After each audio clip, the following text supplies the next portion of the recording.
Akory aby le aro agnarako. Mpikambana atao amin'ny mpanazava eto Madagasikara faritany Masihatra ambony.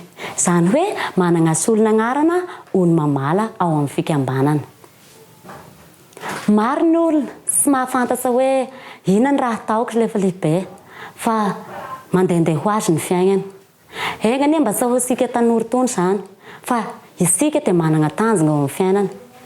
Ka izaho indrindra no anomezako ny lohahevitra hoe tanora tia karokaroka sy tanora tia famoronana. Raha hikaroka ianao dia inona ny atao? Voalohany manofy aloha.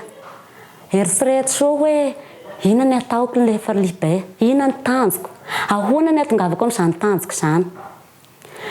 Rehefa vita avy manofy ianao dia tanteraho avy hatrany. Aza vela hoe mijanona ho nofy ihany fa tanteraho. Inona no ahafahanao atongavanao amin'izany? Izany mila mikaroka ianao mila mitady ianao hoe inona no atongavako amin'ity tanjony ity. Mijery an'ireny irika efa nararaotsy ireny ao anatin'ny tambazotra serasera.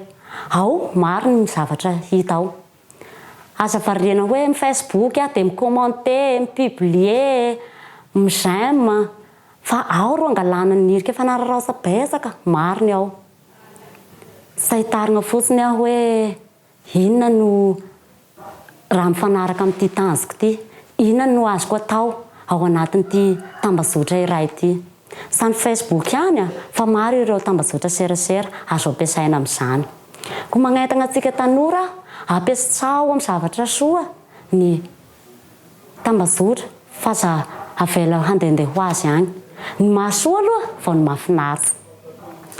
Rehefa hamorona ianao, inona no hoforononao? Inona no ilain'olo amin'ny fiainana andavanandro? Inona no ilainao amin'ny fiainanao? Tsy voatery hoe tonga dia hamorona ianao dia raha libodaka be, fa atao hoe raha kelikely aloha. Miainga amin'ny kely, izay vao mandeha any amin'ny lehibe.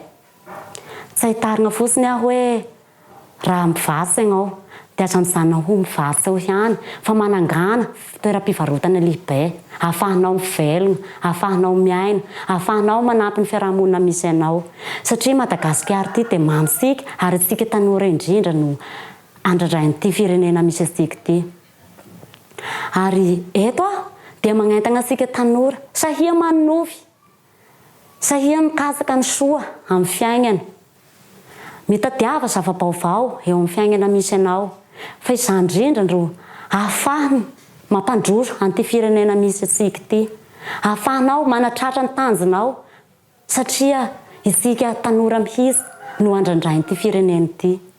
Ry tanora namako, tanora ianao, andao hitady fampandrosoana, hikaroka, hamorona zavatra soa eo amin'ny firenena misy ianao.